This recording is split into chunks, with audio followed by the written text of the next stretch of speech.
Refresh family, what's good? Welcome back to season 2. Let us know how you thought of season 1. We're not back. Well, we are back, but you say, like, welcome to season 2. That sounded great. I like that shit.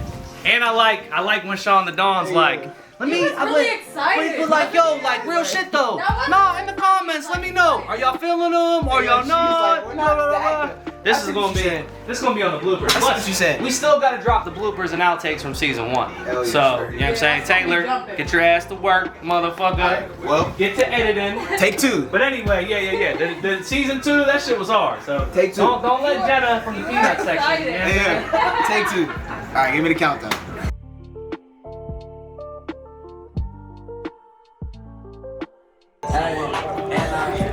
What's up? It's your boy, Hollywood Boyle. I'm gonna go through some my favorite hats we got in the store right now. I'm gonna start off with some Detroit Tigers. If you know me, you know Detroit's like my second home, so we definitely gotta have the Tigers in here. Next, we're gonna hit them with the Chicago White Sox. It's summertime, so you know Chicago's extra live right now. The All-Star Game and the World Series. This is obviously a classic. If you're into hats, you know this is one of the most classic, just basic designs you could ever have. And of course, we got my man Jams on the stereo right now. You know Chicago's like my second home, so we gotta rock with it. Next, we got the Cincinnati Reds. A little purple though, a little purple, little blue in there. Shout out my man Pucky. Big Cincinnati shit. You know, Pittsburgh, Cincinnati, not too far from each other. This is like a second home to me for real. Next, we got the Blue Jays here. If you know me, I went to Bethany College in West Virginia. I got kicked out after having a 0.0 GPA, but while I was there, I lived with my man Sammy LaCava. He's from around my way. His uncle was the assistant GM for the Blue Jays, and we had a lot of kids from Toronto at Bethany, so Toronto holds a special place for me. Next, we have the Cardinals. This is another one of those logos, those designs that's just timeless. The cardinal on the back, you know, cardinal symbolizing finding someone that you lost before. And St. Louis for me is just like a second home, so you know, we had to have the Cardinals. And getting down to it, man, Houston, how could you ever deny Houston? Some of the greatest hip hop of all time, greatest artist, R.I.P. DJ Screw. Man, Houston, look at this patch too, look at those colors. If you know me, you know Houston's like a second home, so I had to have Houston in there. The Pirates dip, classic 3 rivers on the side, look at those colors, look at the brim popping, and man, there's no place that's second home to me like Pittsburgh, so, yup. Yo, Refresh family, what is good? Welcome back to season 2, and you know what I'm here to do. Let's walk around with some shoes and see what we can match up. First, Mochas. I'm very biased. Cactus Jack's my favorite shoe. First piece I went ahead and pulled for you guys was, of course, the Antisocial. I feel like they've been stepping it up. It's getting pretty hot now. Just know you can never go wrong with Antisocial.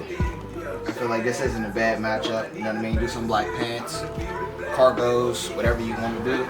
And I got another one for you guys. You know the topic, variants. Marcus Garvey tee, and boom. You know what I mean? Just literally to a tee right here. You got the red, the master red in the back. And leave in the comments what laces would you guys do. You got white, brown, red, cream. Let us know. That was the first shoe. Now we got another shoe to match up. The Yeezy Core Red 350. One of my favorites. This is probably my second favorite after the V1, of course, the Power Black. You can't go wrong with that shoe. But I went on ahead and pulled some pieces. Let me know what you guys think of this shoe. And did you guys hit on Yeezy Day? I know it's been a hit or miss, but leave in the comments what you hit on and if you hit. Boom. Good intentions, V-Lo. Can't go wrong with it. It's a nice shirt. Got the little features on the side from the High one. Next shirt that I got for you guys to match up with this shoe is going to be in the Supreme section. Let's check it out. I like the print on this one a lot because it's very true. Get close up on this. The core reds are kind of difficult because it's like every time you think you have a color to match with it, it's like the shoe magically changes colors in different settings. It looks like a different color every single time. But this was the one I thought was best. You know what I mean? Too many 8-holes, Supreme, can't go wrong with it. You're absolutely right.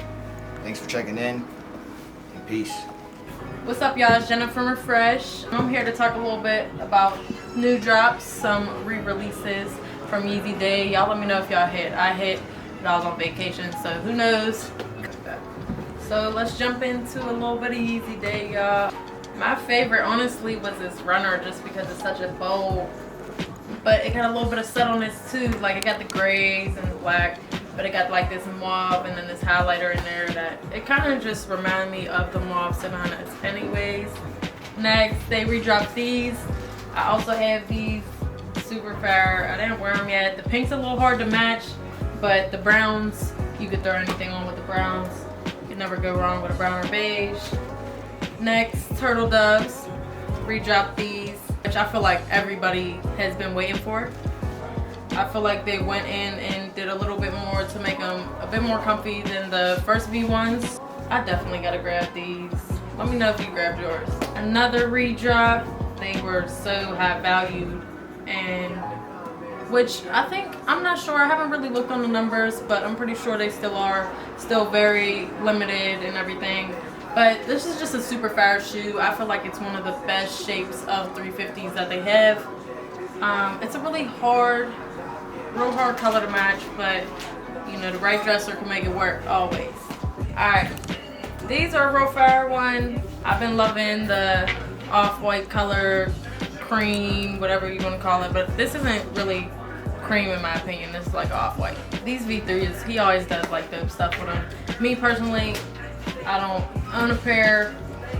I don't think they're his best model, but they're super fire, like futuristic looking. Alright, y'all, the high-res blues. Y'all know they just did the high-res reds. Now, I did think that these purples on here, there's like 2 shades of purple on the mock-up. I thought they were great. You know, they always look a little different from the mock-up. It's a really different type of blue. They did redrop the analogs. I love the analogs. Any color you could think of, contrast good. Like, I could pick up anything off that rack and it'll look fair. So take that first hoodie or crew neck, for example. Fair. Any color looks good with it. Can't go wrong. So, and they're a great price. So you should come.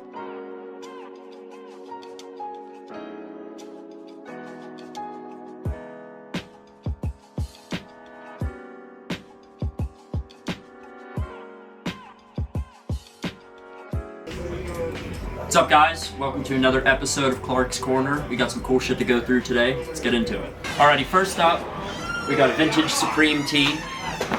This one's really cool. It's really faded. World famous Supreme team. They did this in 2001. I'm sure you recognize this font. It's a Stussy font. Back whenever Supreme started, James Jebbia worked at Stussy and was tight with all those guys, so it's kind of cool that they got the artist that did the Stussy font to do this design for Supreme. Alright, and next up, we got another old one. Supreme 2009 Budweiser collab tee. You don't see these very often, especially with how clean this is. There's like no cracking on the graphic. White tees are always really scary, especially with vintage, but this one's actually really clean, no stains around the neck, no real imperfections. And the best part about this is the back. The back goes so hard. This big box logo, they don't really do that anymore. They used to do that a lot with the collabs and everything, where they would do a huge box logo on the back below a logo or writing or something. But just really dope colors. It looks almost like off-white just from the fade of it and just being old age. But really hyped on this one. If it was bigger than a medium, this one would definitely be coming up. And last but certainly not least, we have the heater of the group. We have this off-white denim jacket, and on the back, we got the off-white logo, but if you look closely, this is all chain stitched in here.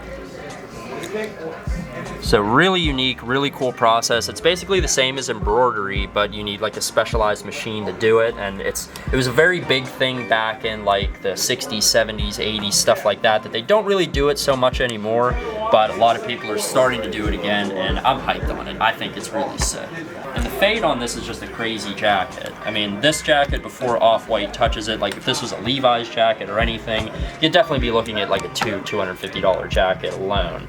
And with all the like distressing and everything on it, it's just a quality piece and a good staple that can go with pretty much any outfit.